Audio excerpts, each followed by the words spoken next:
Hi, this is Mike from StreamPULSE.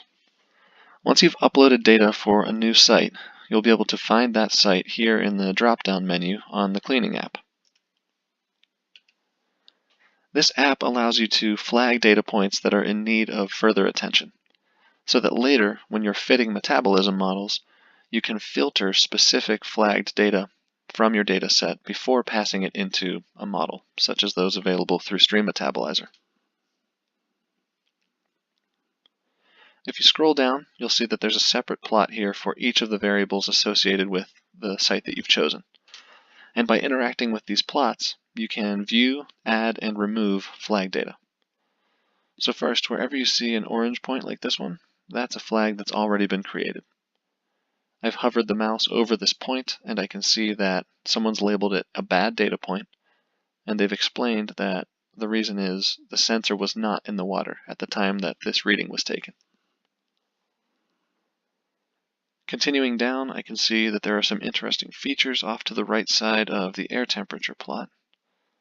So I'm going to drag my mouse across the plot, which causes the options menu to pop up.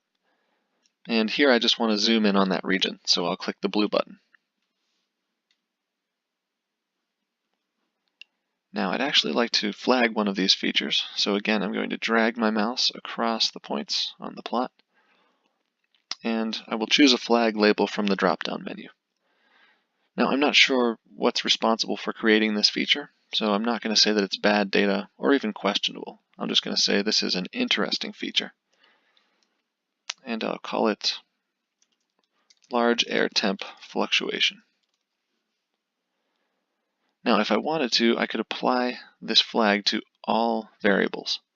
So take a look at the oxygen plot down here while I toggle this checkbox. And you'll see that my selection extends to all of the other plots when I do that. Here that's not what I'd like to do, so I'm going to uncheck the box. And I'll simply click on the orange button that says Flag All Selected Points. And you can see that they turned yellow. Now it looks like I got some points there that I didn't intend to, so I'm going to select those again, and this time I'll click the green button that says Remove All Selected Flags. And you'll see that they've gone back to the default blue. In the dissolved oxygen plot, there are some red points, and that's because the outlier detection algorithm has identified these as potentially anomalous data points. Here I agree with the algorithm. I can see that there's a large vertical gap here in dissolved oxygen data, and so I'd like to say that these data points are questionable, and that's because there's a large vertical gap in dissolved oxygen.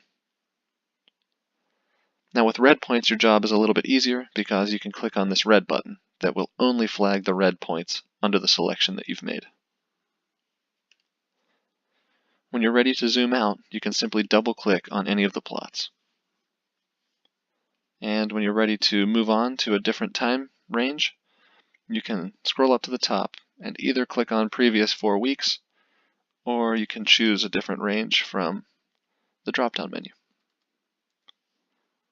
So happy flagging, and if you have any questions or suggestions, feel free to contact me using this little bubble in the bottom right.